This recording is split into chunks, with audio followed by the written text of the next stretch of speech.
think this Congressman, Chairman Comer, who's investigating the connections between China and the Biden family, just think for a second. So we're sitting there trying to decide what information we can get.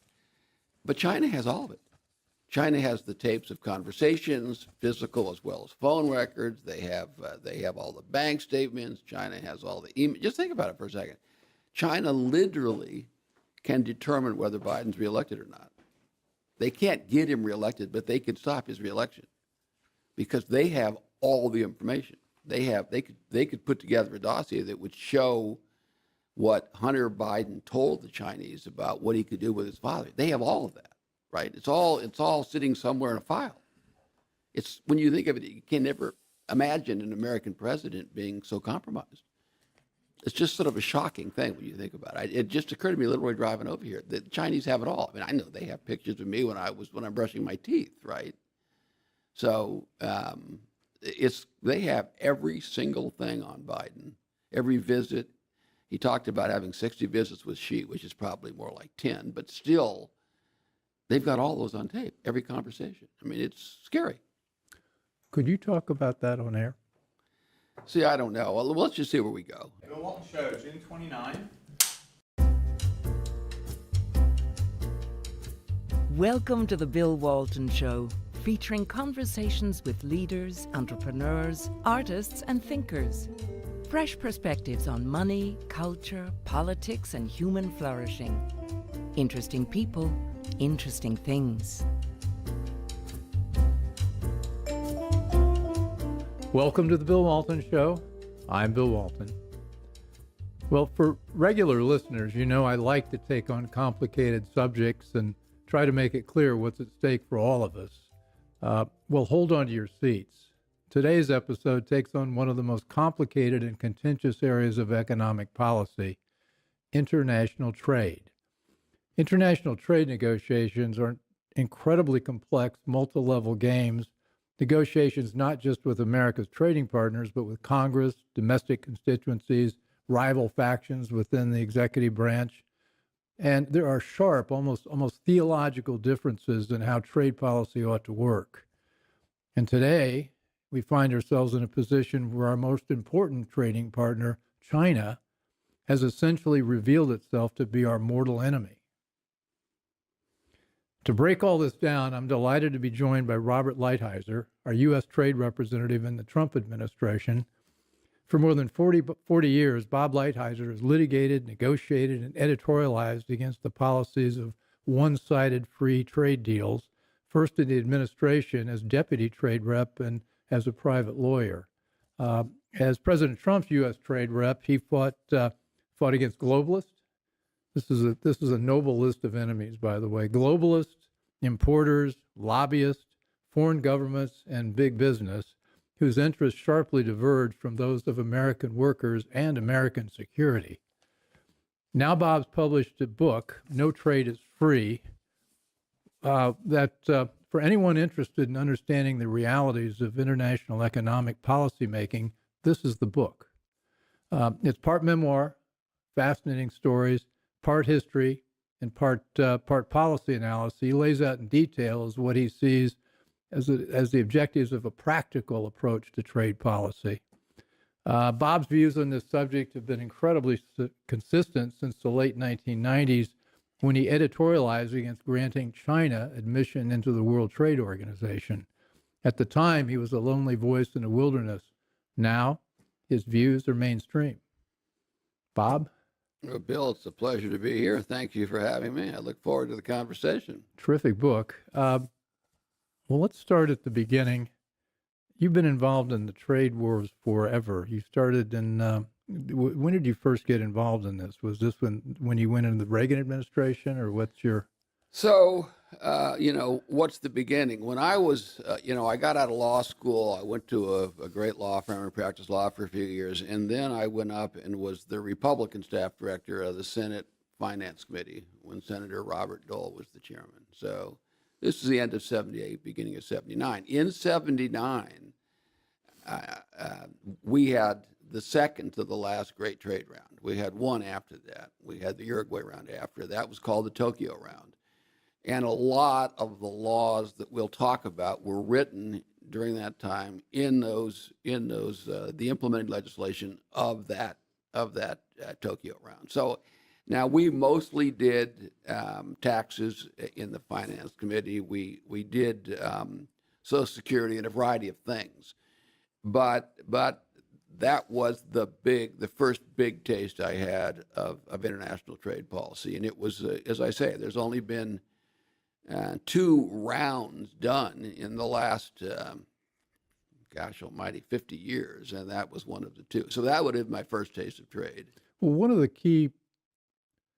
things about trade that I didn't appreciate fully, and I think most people don't, is that when the country was founded, the founding fathers were very interested in trade and protecting American manufacturers and protecting American interests. And one of the things they spelled out from the very beginning is the need to protect our interests against the mercantilist, if you will, from abroad. Of course, we did have a little revolution against England for that reason. What's the history here? So you can make a reasonable case that one of the principal causes of the American Revolution was trade. What Great Britain tried to do with its colonies was do all the manufacturing at home and use the colonies to supply raw material. And then they tried to keep the colonies, us and others, from buying from other people, right? So they set up their regulation really to try to make money off the colonies. That's what their objective was. And then you look at things, the Stamp Act, and the Stamp Act was a way to raise money. Before that, they used tariffs and a whole variety of ways to try to raise money that began the ferment that became the American Revolution. So, for sure, mercantilism was the policy, and for sure, it had a negative effect on America.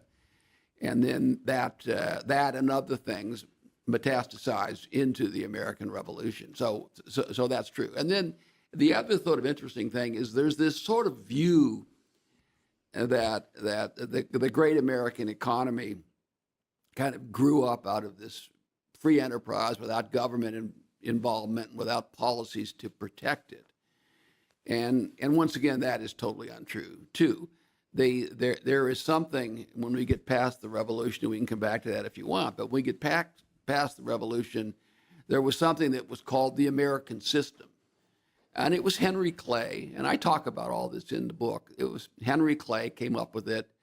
And the notion really was to do what was necessary to build up American industry. The absolute root of it was in the Federalist Papers and Alexander Hamilton.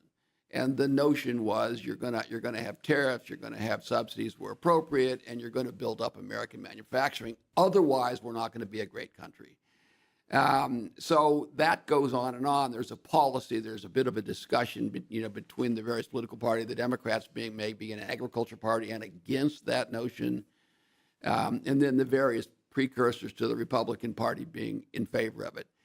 So then you sort of fast forward to, and by the way, a lot of elections were fought over one thing, that is tariffs. I mean, a lot of elections, that was the number one issue. The South was agricultural primarily, and they imported or they purchased machines, that sort of thing, and so they wanted no imports on imports from they don't want any abroad. tariffs. They basically were exporting raw materials. They were the perfect colonists. And as we developed manufacturing in the North, then the Northerners wanted some tariffs to get some kind of a protection so they could build up their own industrial capacity. And that went back and forth and up and down. There's a million stories that could be told about it. But by the time you get to Lincoln and the Republican Party, and remember the Republican Party really started originally as an anti-slave party, but it sort of morphed into a business party after slavery. Lincoln was a huge fan of Henry Clay and the American system. He was just overtly a fan of his, and that is the notion of building up American manufacturing and using tariffs and where appropriate subsidies. And then that more or less continues, and we find ourselves in 90 was the biggest economy in the world as a result of that system. And then you look at every Republican president up to Eisenhower, which is 12. Every one of them agreed with that system. Every one of them was in favor of using tariffs. So, and then the other thing, the other part of the myth that I like to prick is this notion that all these industries were became successful without any government involvement or subsidies. And if you look at the great American industries, very many of them. Now, we have to be careful of subsidies as conservatives and subsidies and as market-oriented people, because subsidies can be a real problem. But if you look at the railroad industry, there would be no railroads without subsidies, right? They gave massive amounts of land. If you look at steel, we had huge tariffs to protect the steel industry. The basic industries that built up in America built up with the protection of, or this is at least manufacturing, the protection of tariffs, and not infrequently with the advantage of subsidies. So your book changed my mind about a couple of things. I was already mostly there, but there's this notion among us. I call myself a bit of a recovering libertarian, in that radical free trade, unilateral free trade was the way to go, and the way America really built itself was through entrepreneurial individual efforts, people building businesses, no government support, no subsidies, no tariffs, anything like that. And then along came progressive government in the 20th century, and then all the government support and subsidies and engaging in partnerships with the private sector came about. You're saying that wasn't true. I mean, we had a private sector that was doing all the work, but government was protecting them. So what I'm saying, it was true and it wasn't true, right? Because clearly we had less government intervention. And I mean, my personal philosophy is for lower taxes on business. Individual taxes is like a moral decision you make yourself, but lower taxes on business to make business competitive so that workers have jobs and make more money. So, and I'm also an anti-regulation guy to the extent the regulations aren't justified, right? In other words, you have to have some regulation. So there's an element of what people believe to be true. But if you look at the great robber barons, the Carnegies and all these people, they all built up their fortunes with a combination of protection and what any rational person would say a violation of what are now antitrust laws, right? In other words, there's a kind of a bleak side to all of this. But the notion that it was sort of, rugged individualism and no government, and that's how we got all this is really not a truthful position. There are a lot of people for whom that's true, and a lot for whom it's not true. Mm-hmm.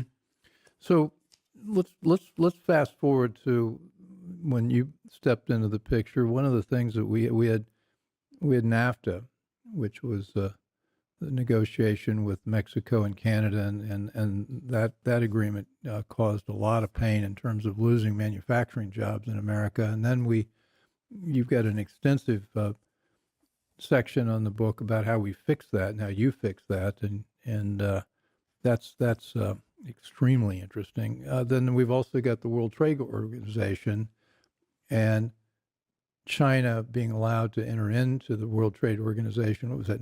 That was 2000 that happened. So what's the history of the last 30, 40 years, and how do we get to where we are now, and what did you do with Trump when he came in? So that's like the fundamental question. It certainly isn't my position that the trade policy forever of the United States was bad. Many people would say there was like a break with the Second World War, right? The United States was the only real economy in the world, and we did a variety of things to try to defeat communism and to rebuild Europe, but also Japan, right, and most of the world. And we had a trade policy where we reduced barriers, and we had a number of trade rounds, a succession of trade rounds. And you can make a case that went reasonably well. Some were good, some were bad. We made a lot of mistakes, but we made a lot of smart moves too. And the U.S. economy grew, and that was all fine. Then we find ourselves in the 1990s, really, and now there's a shift, right? Now there's this shift. I would say it kind of goes back to the hubris of of the end of the Cold War and the coming down of the wall. And there was this sort of sense in the 90s that you've heard the term in one of the books was called the end of history. And it was like, that now history going forward would always be about the sort of American ideals. And this was a notion that was popular even among people who were smart. Maybe most popular among people who were very smart, right? Sort of elitists picked it up. Smart in an academic sense. Yeah, but it was something you can see how it would appeal to the kind of intellectual types that were in the Clinton administration, right? Those kind of people.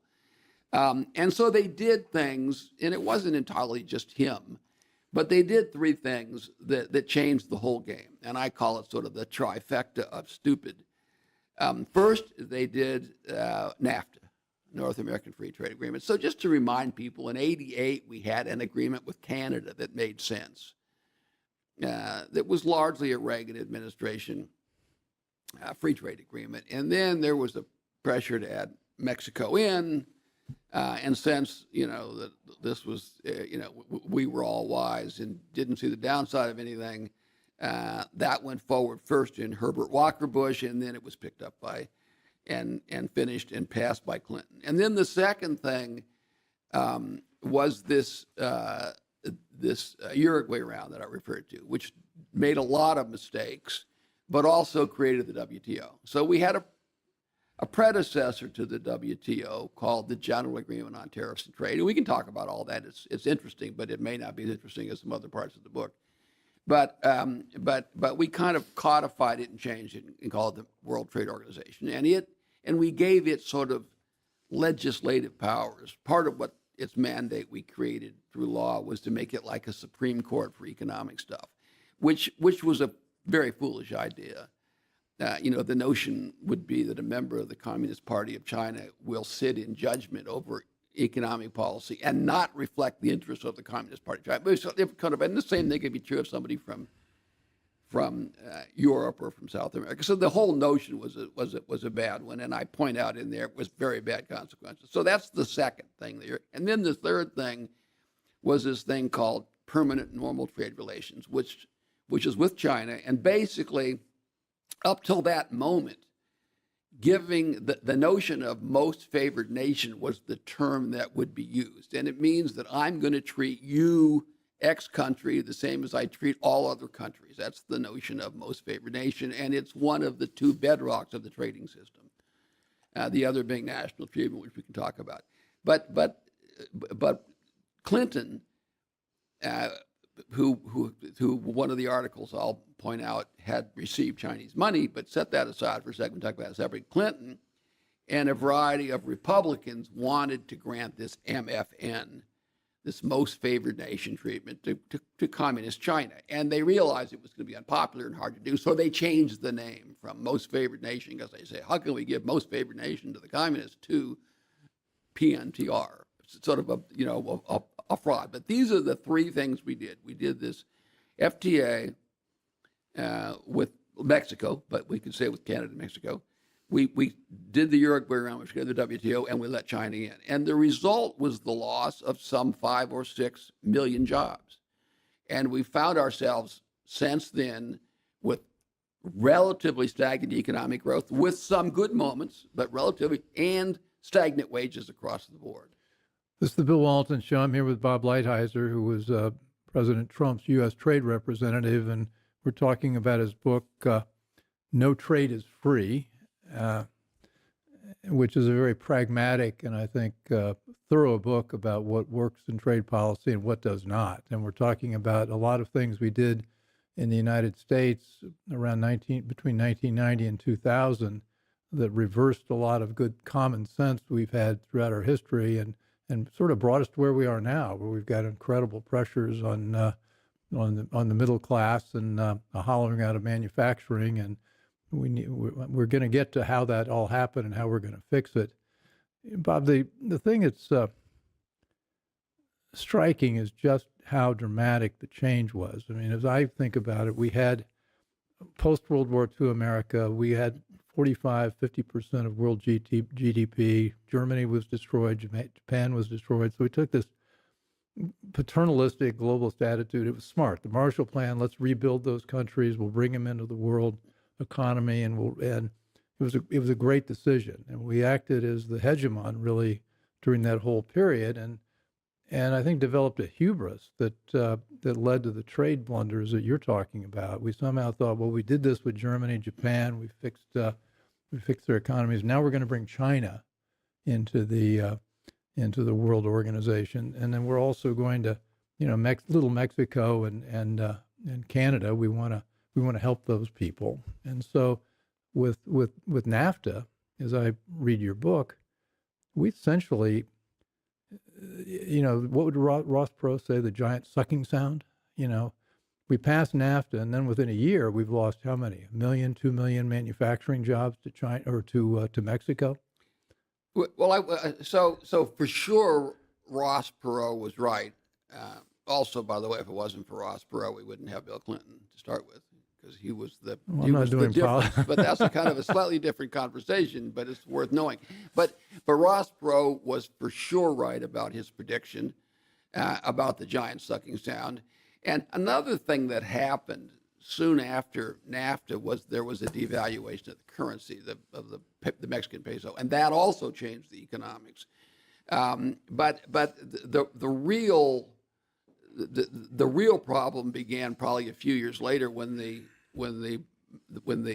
Mexican government realized the best thing for them to do was to try to officially lure U.S. businesses down, particularly U.S. auto companies. And when they started building the auto plants down there, now we're fast forwarding a few years, that's when you saw the real destruction of the U.S. economy and the trade balance go down. And that's one of the things that we fixed in the USMCA, United States-Mexico-Canada Agreement. And the China piece, the World Trade Organization, it was 2000 we let them in. It was the early we had the vote in 2000. So I'll just say this. This was in an article that I wrote in I think 97. There was all this so-called Chinese money. Remember, I was involved in the 96 campaign as a Robert Dole person, right? There was supposedly Indonesian money that had gone into the Clinton campaign. And what I wrote in my article was that this was not Indonesian money at all. These were all Chinese characters. And I said that China was making a contribution. Remember now in 92 when Clinton first ran, he was kind of an anti-China guy, but he had sort of changed. So I said that this was really China money, and then I said, what does China want? What's the payoff? And the payoff, I said, for sure, is that they want most favored nation treatment, and then they want to get in the WTO. And I said, if they do, there won't be an American manufacturing job that is safe. So fast forward to 2000, Clinton is literally still putting furniture into his truck to leave, and one of the last I thought they were putting China into Hillary's car. Could be that too.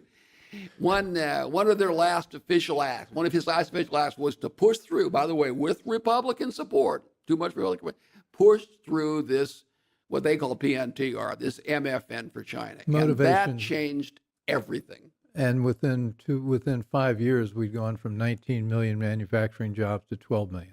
So there's a lot going on, but for sure that's true. And the trade deficit, went from I don't know what it was, say 20 billion to 120 billion in a couple of years, and now it's 380 billion. Yeah. And there's a loophole that we can talk about that I talk about a little bit in there where they don't actually collect the data properly. So it might be closer to $500 billion that we're giving China in trade deficits every year. And it all goes back to this pivotal point, this point where we gave them PNTR. And people would tell me, well, Bob, it was unpredictable that it was going to happen. And my reaction always is, well, I predicted it. It was that obvious to me that was what was going to happen. What did you see? Well, in the first place, what was China going to do? So we can go through the history of China. One little interesting tidbit. I had a brief history of China chapter, which my editor decided, he said people aren't going to want to read history in a book like this.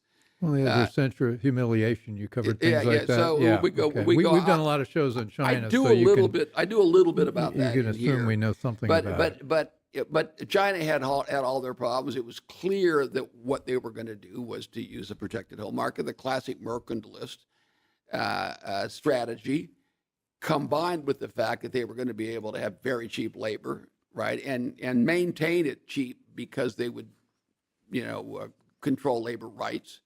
And so here's what was going to happen. I figured, and it's what did happen. American businesses were afraid to move their plants to China because the way the law existed before MFN, every year, China still got the low tariffs, but every year there could be a vote to take those tariffs away. So if you're going to make $1 billion investment in a country, are you going to put it in China, where the next year your entire investment, that is to say manufacturing in China, selling to the U.S., the next year you could lose all of it. So what PNTR did is it said, we're giving it to you permanently. Before PNTR, China had the benefit of these low tariffs, but every year there was a mechanism that could be taken away. So there was no certainty, so American businesses would not move their plants. So the first big step wasn't China doing particularly anything. It was China luring large U.S. companies who then put their plants there. And the first wave of job losses was American companies moving there because now they knew they had the benefit of low tariffs into the U.S. for their manufacturing. And so you'd move for the smallest little bit of a margin, and that's what started. Then after that, China created an ecosystem and learned about the subsidies and started doing all the other things that made it go from being an enormous problem to being a cataclysmic one. Tell me about the private sector in China.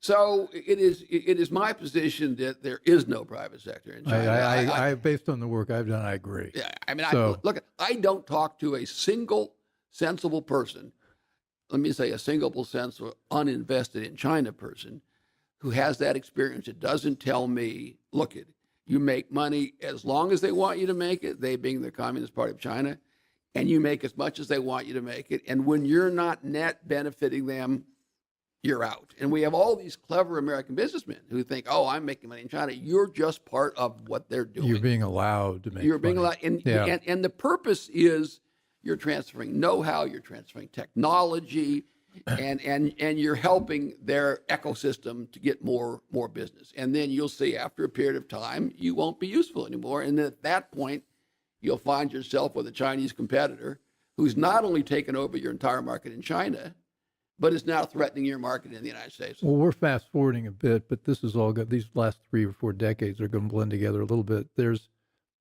this notion of private sector in China. I just don't think it exists because now the Communist Party has put its representatives on the boards of almost all the companies, whether they're state-owned enterprises or middle market companies, certainly the tech companies, and anything strategically related to defense has the party officially on the board, but then they've got all the unofficial, the communist cells in there. It's sort of the same thing the Soviets did, where you've got a political officer in there to make sure you're behaving and thinking and behaving in the correct way.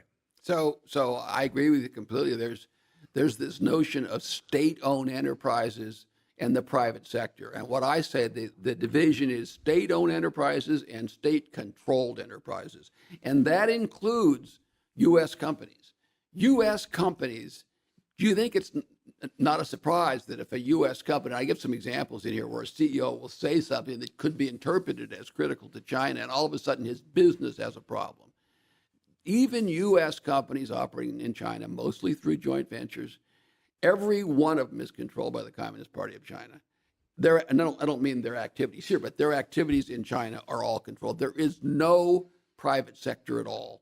And to really drive this home, I mean, I talk with a lot of people who are academics or write books or they've got policy, they're in a policy think tank. You've been in China. You've sat at the table with President Xi. You've dealt with all their senior trade representatives and everybody else in government in the course of your, 30 years of doing this. And so this is not just some speculation. This is firsthand based on what you've seen them do and how they act. Yeah, there's no question. So if you think about their economic history and recent, you have Deng Xiaoping, who people who came up after Mao and people thought was like an opener and more of a free market kind of a guy. That was a complete misunderstanding. What he was is one who said we want to hide our power and bide our time. And now Hide and we've abide. evolved Yeah. to the last couple of presidents, particularly Xi Jinping, who are saying we're big enough. We don't have to bide up. We don't have to bide our time anymore. And we're certainly not going to hide our power. We're going to show our power. So there was this kind of notion that there was some free enterprise. There never really was. It was freer than state-owned, but it wasn't free in any way that Americans or European would relate to it. So when you were trade rep, what were the major things you did with China? Well, I know we did the tariffs, but as I said at the outset, this is one of the most complicated areas of economic analysis I've ever experienced. I mean, I agree with that. It's not. This is not simple stuff. There's so many facets to it, and there's so much, history, but also kind of technical aspects. It's very much like the tax code, in that there's all this relationship to all these various sections. But so what was our policy? If you ask me why did I go into the administration, obviously I'm a fan of Donald Trump, and he's talked and thought like I have for a long time, and does it on an instinctual basis. And when I say a long time, I mean since he was maybe 35, so a long time. And I've kind of followed him, admired him. But for substance, it was to take on China. My objective in going in was to change what I thought was a very, very bad system, one that was hurting America. And it was one where you had a combination of workers who were in small businesses that I'm interested in helping them, literally having stagnant wages and losing jobs and all of this, and it was the biggest single reason was the Communist Party of China and their actions. So what we did were, not everything I could, right, across the board. One, we continued to bring some WTO cases, and we won some, as had our predecessors. But nothing ever happens. That's another story. But the whole WTO thing the litigation part of it has not been helpful for America. But and we challenged them in a variety of ways. But the big thing we did was in August of 2017, the president signed a proclamation, and that proclamation said, "Lighthizer, you will conduct a Section 301 investigation." And here's where I say it's like the tax code. We have sections, even like we were talking about taxes. What's a Section 301 So what investigation? Section 301 says is, and I'll give you the history of it in a second, but what Section 301 says that is if there is an act, policy, or practice of a foreign government that is discriminatory against America and is having a negative impact on America, that you can take appropriate action, to include putting tariffs on, all right? Now, let me give you a little bit of history because it's sort of interesting.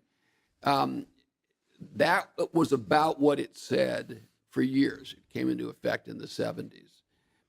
But we used it effectively to get countries to enter into import restraint agreements during the Reagan years.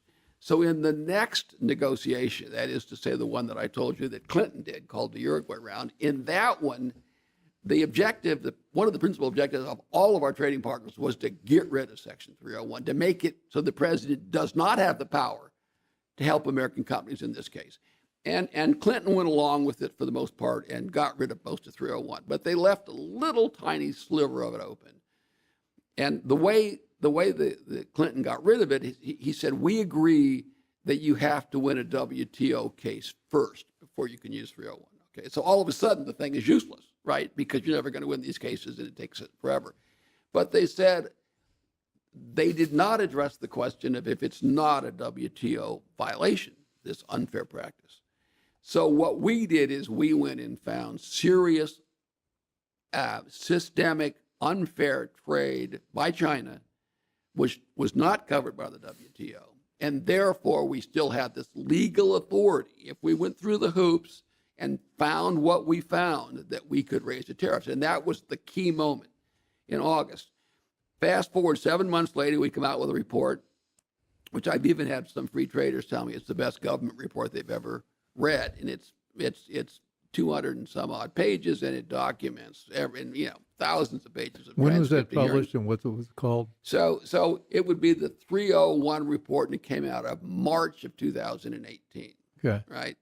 And it's a really good document. So after they've read your book, we can all read the 301 report. I'll name a number of these reports. It's in because the book, though. we documented what we did on all these things with government Yeah. publication. And then the other thing I did is I had them all bound like books, so that they were far more accessible to people.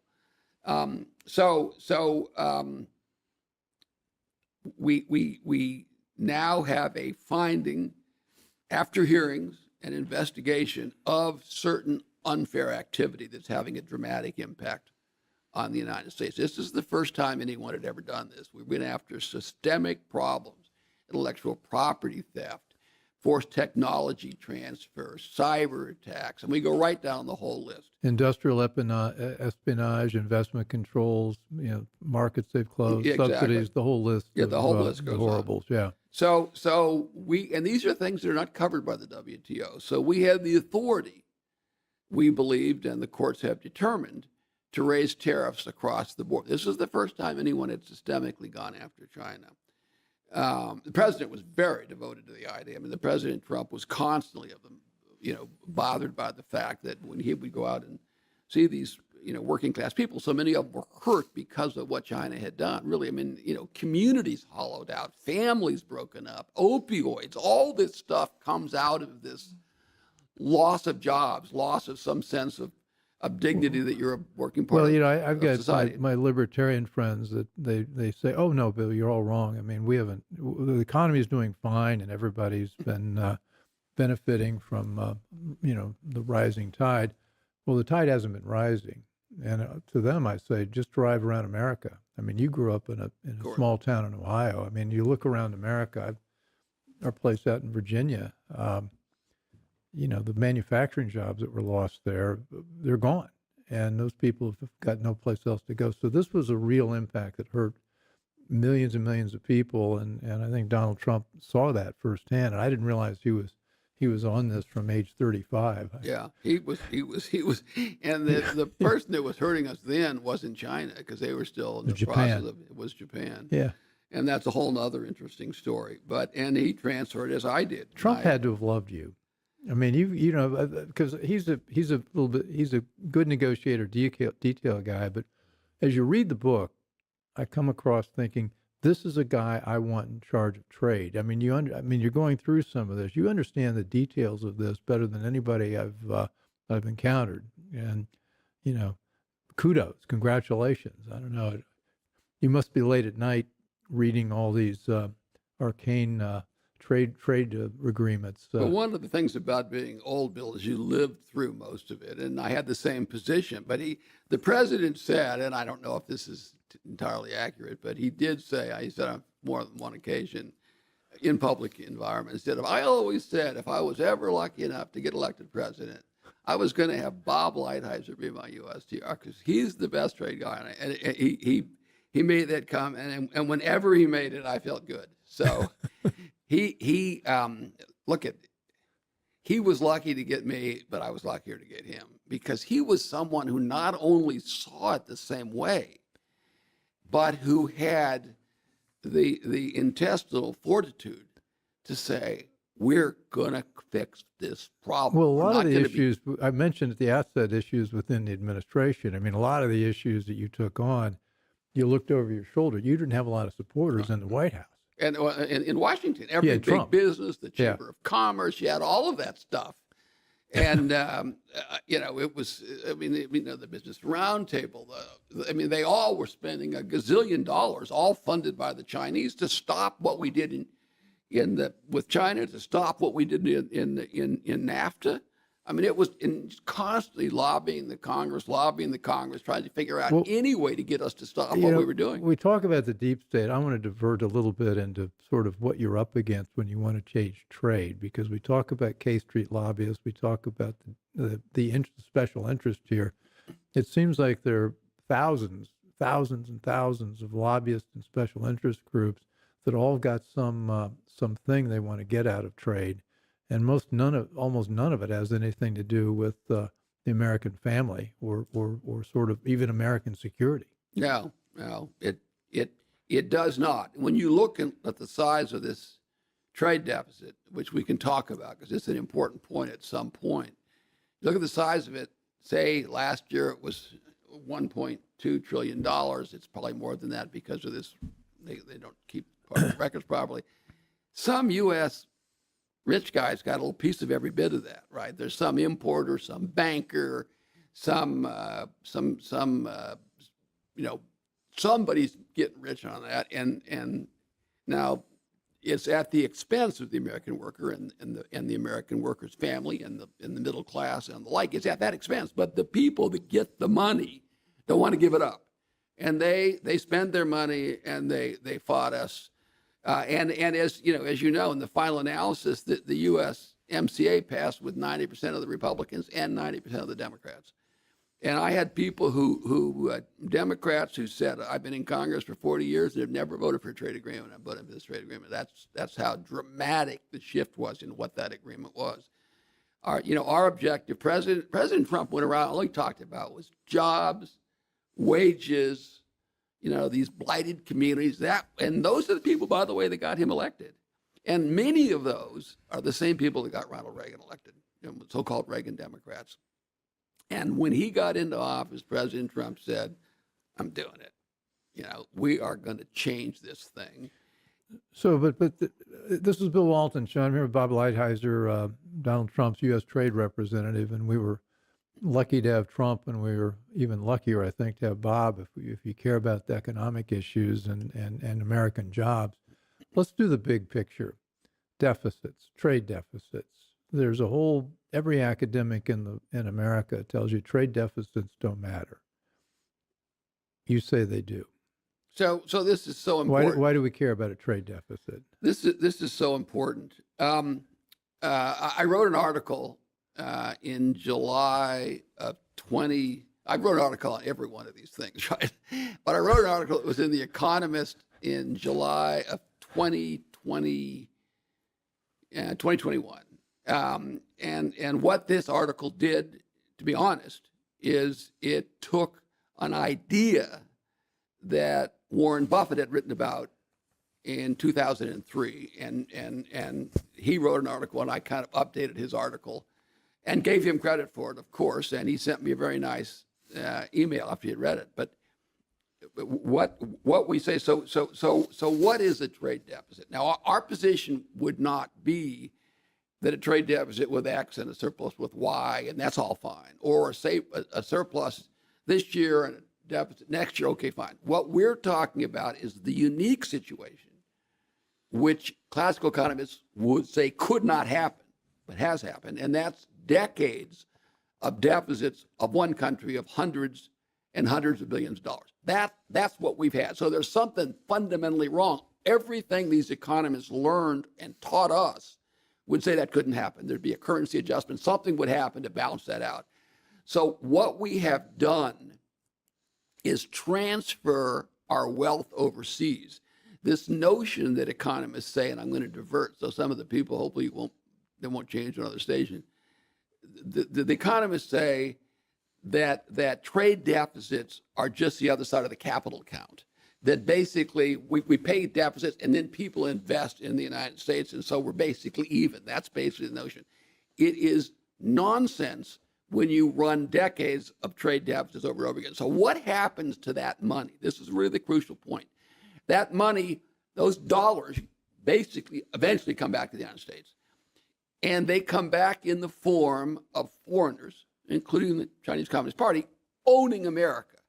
So they buy our equity, they buy our debt, and they buy our real estate, right? So that's all you can do ultimately with dollars. So you ask yourself, how bad is the problem? there's an economic statistic called the net investment position of a nation. And the notion is, how much do all Americans own overseas versus how much do all foreigners own in America, right? That's the notion. And you can imagine during all this post-war period that you were talking about, it was a huge positive number.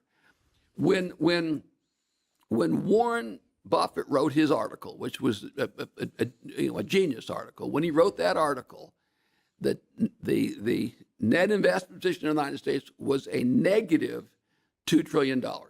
Negative $2 trillion. Right now, it's a negative $17 trillion.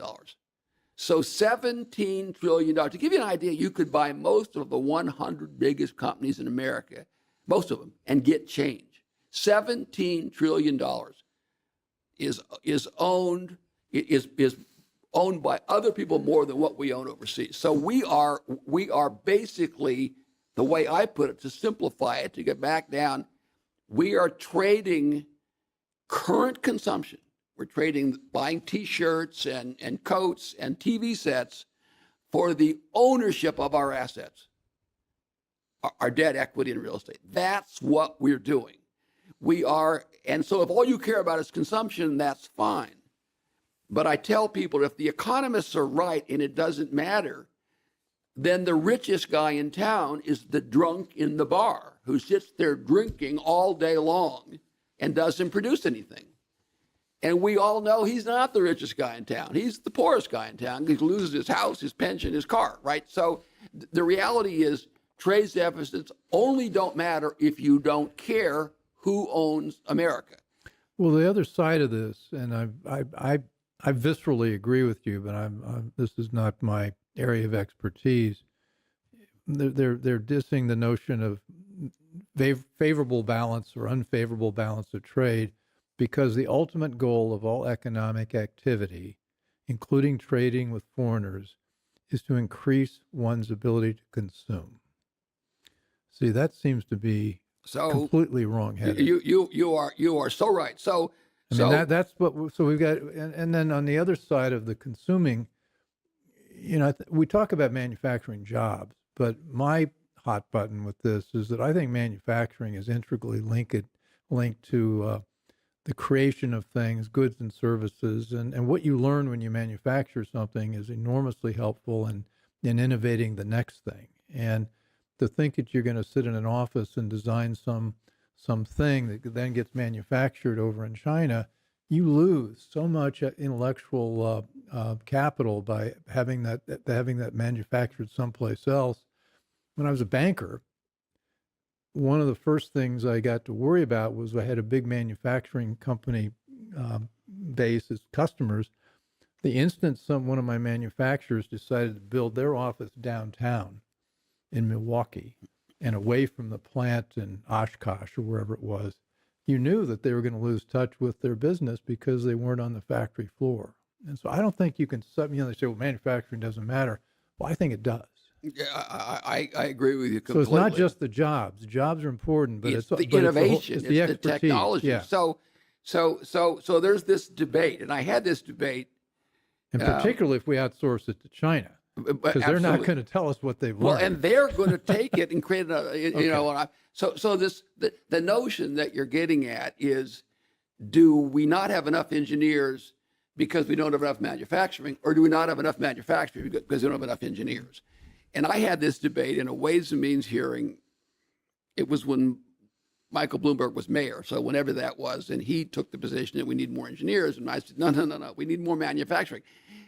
And I firmly believe this, and I've called some CEOs, one of whom is quite famous and in the news, and I said, I have a question to ask you.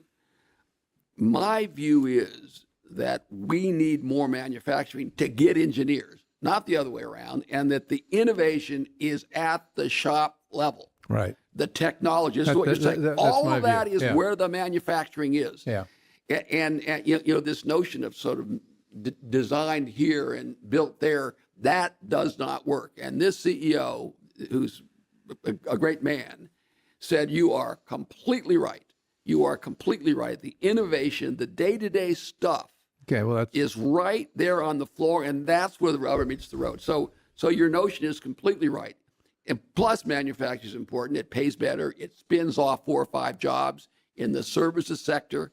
There's just a lot of reasons why it's important, but for sure what you're saying Let me is the pile key. on to your argument, though, because when we talk about losing manufacturing jobs, we're also talking about not just income, but we're talking about earned success, source of satisfaction from work. And the left has been hostile to the idea of work ever since Karl Marx, who never held a job, by the way, and was living off of Engels' trust fund, and never visited a manufacturing company. I think he sort of set this model for the modern leftist intellectual. And I'm digressing, but the point is, people need work.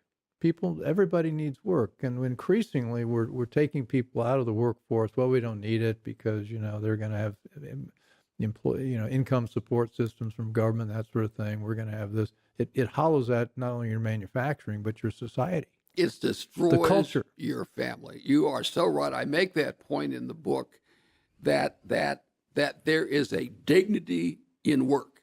You can go back to Saint Benedict, pray and work. You can do Leo the 13th, who wrote his Rerum Novarum. Working is important for people. It makes their, and I talk about it makes their children proud of them, right? It makes them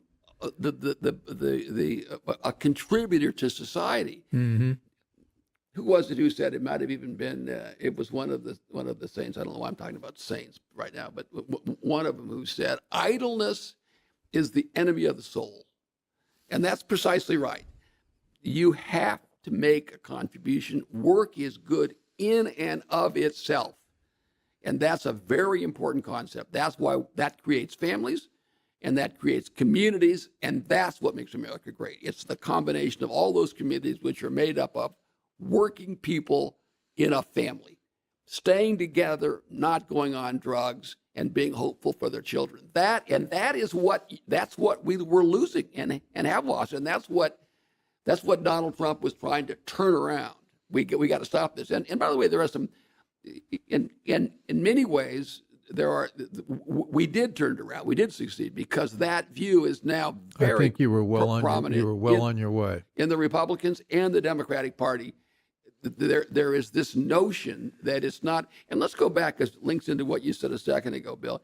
You talked about consumption. So economics is I'm not going to call it a science, whatever it is, social science of scarcity. We don't have scarcity now. So their science, their ideas are all built around consumption, optimizing price to maximize consumption. That's the notion. And I'm saying that's exactly wrong. We should be optimizing production.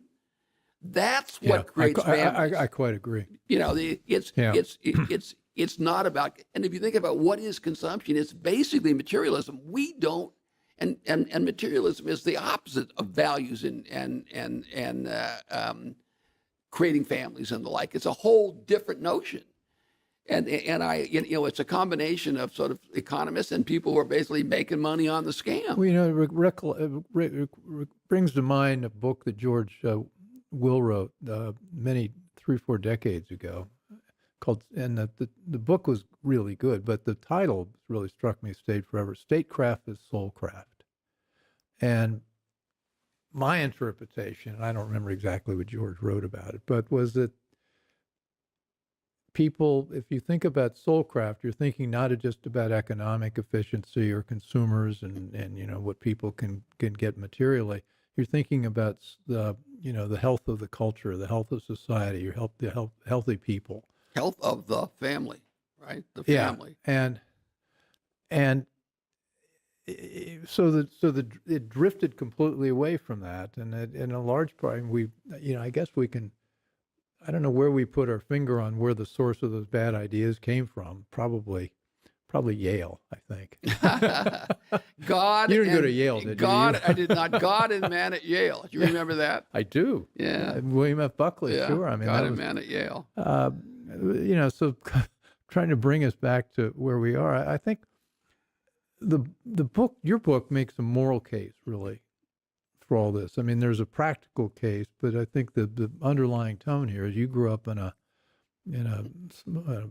small town in Ohio, and your brother Jim ended up running the American Battlefield Trust, which was I Yeah, know was yeah. fantastic. And so you're I'm proud of my brother. I'll take a quick diversion. He has both the Presidential Humanities Medal for his work in conservation yeah, and a monument near Lee's headquarters at Gettysburg. and he should. Yeah, well, And yeah, he should. He's But it's the values. It's the American virtues. The American first. People think that's something. It's really not. It's about a culture. It's about a way of life, and that's what we're really trying to protect. yeah. And- Yeah, that's exactly right. And trade was really hurting us, and it still is.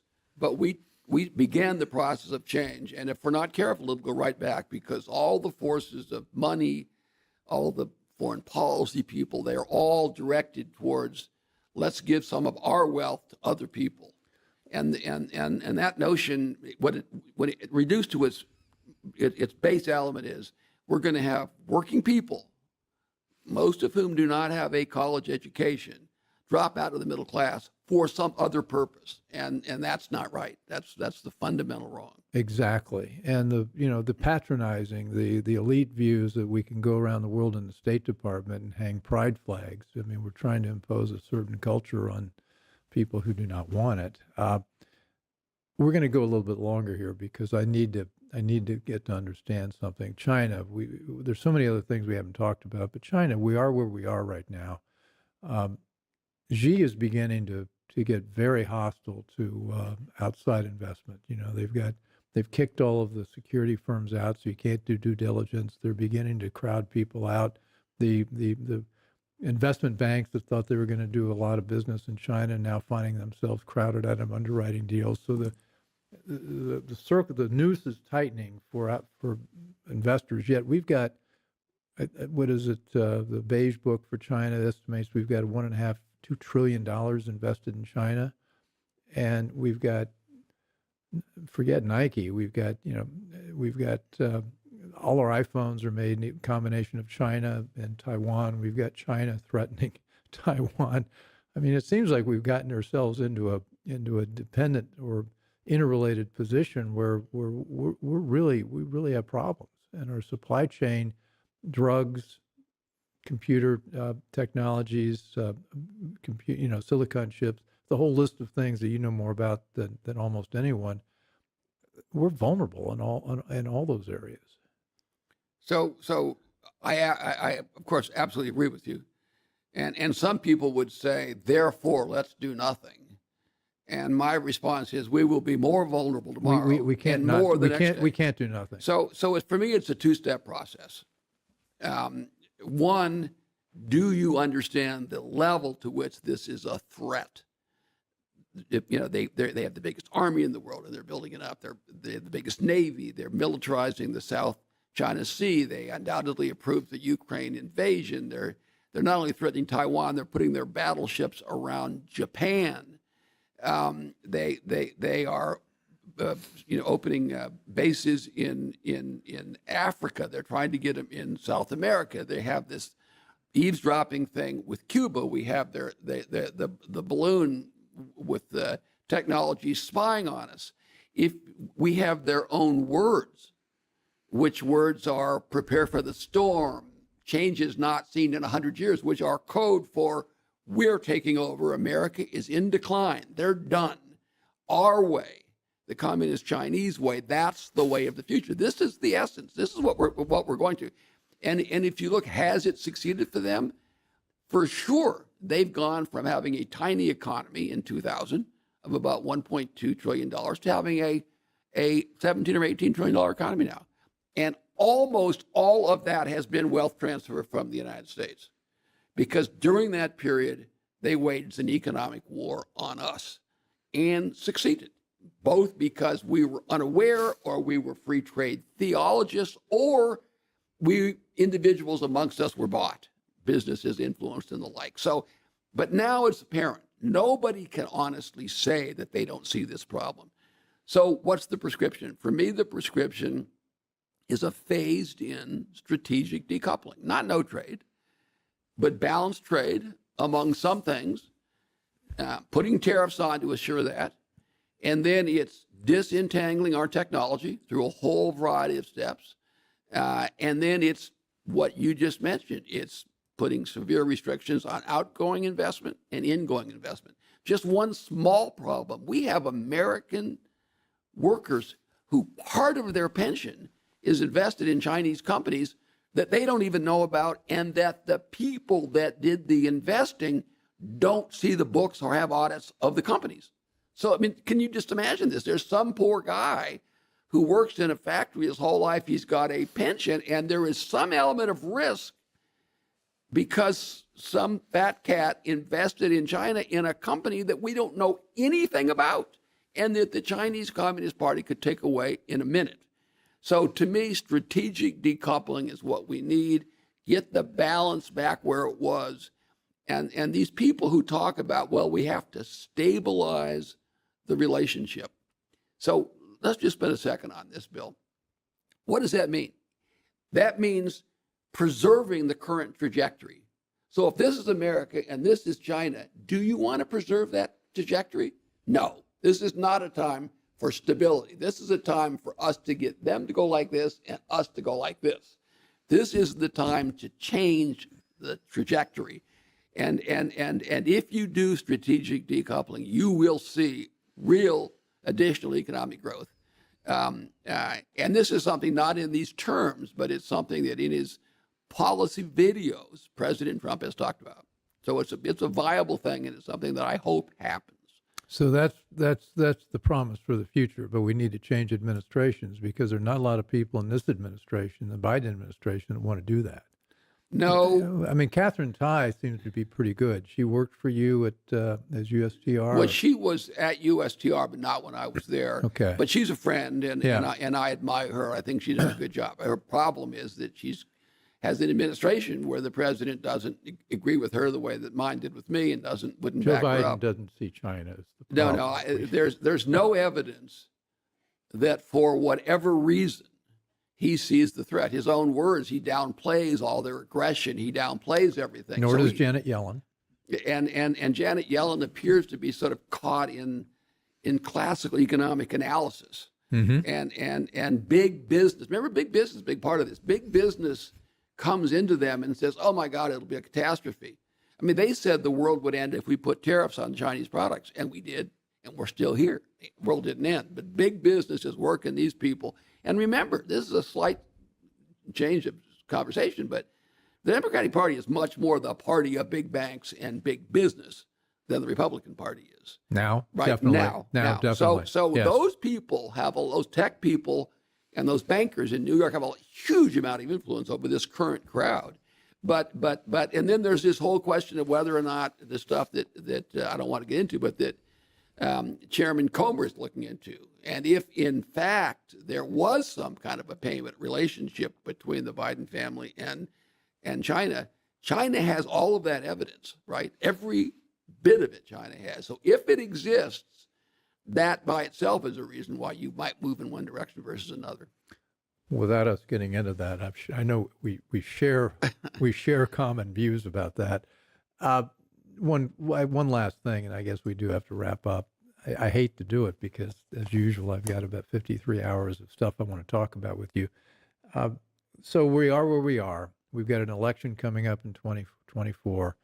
We get a Republican in the White House. I mean, I'm still a Trump guy, and I think he's had on-the-job training. He knows where he can pick up where he left off. So I'm still very much in that camp. But it seems like you would almost have a playbook. You're part of American Policy Institute. You've done some work with them and other people. You would actually know where to pick up where you left off if we had if we got back into that job in January of 2025. I mean, what are the first 5 things you do? Well, I mean, I do want you to go back into the job. Well, I don't I think there's appreciate anybody that. better qualified. I have a lot of good friends who are quite generous with my time, but the number one Enough thing. golf. I mean, you and I played some golf. No more golf. Anyway, and by the way, I didn't play for 4 years. The number one thing has to be decoupling with China, just without question. And there's a number of specific steps, many of which I have outlined in the chapter on the China prescription. So it'll say those things. If you go to the end where I talk about the way forward, I have a bunch of other additional steps. I think we need to put tariffs in place to get to balanced trade. We talked about this problem of the trade deficit, but we can't continue to transfer $1 trillion of our national wealth, of our children's prosperity and our grandchildren's prosperity to other people around the world. So we have to right this ship. There's a lot that needs to be done. President Trump really, really, really changed the whole paradigm. And now we've had a pause. What we need to do is get back on track and do the kinds of things that he was thinking about doing. Okay, well, let's hope you get a chance to do it. Even, whether you go back in or whether you're the strategic advisor, I want to get you back involved. This has been the Bill Walton Show. I've been here with Bob Lighthizer, who's a great guy, was U.S. Trade Representative for Donald Trump. He's written a book. This is a complicated subject, but this is something after you read it, you begin to get a gist. Maybe you don't know it the way Bob knows it, but you can get a feel for where we are, where we came from, and where we could go if we wanted to get things right. So I highly recommend you put this on your list of things to read. And if you like this, if you've liked this show, and I hope you did, I know some of it was sort of complicated, but it's important that you go through this if you want to really understand what's happening. Help us spread the word and leave a review on whichever platform you're watching or listening to the show. 5-star reviews are really good. Bob's got a lot of 5-star reviews for his book on Amazon, so you're in good company. And also subscribe, either on Substack or whatever platform you're on, so you won't miss any upcoming episodes. So thanks for joining, and hope you've enjoyed this as much as I did, and we'll be talking soon. Bob, thank you. Thank you very much, Bill. It's a pleasure to be here. Yeah, great.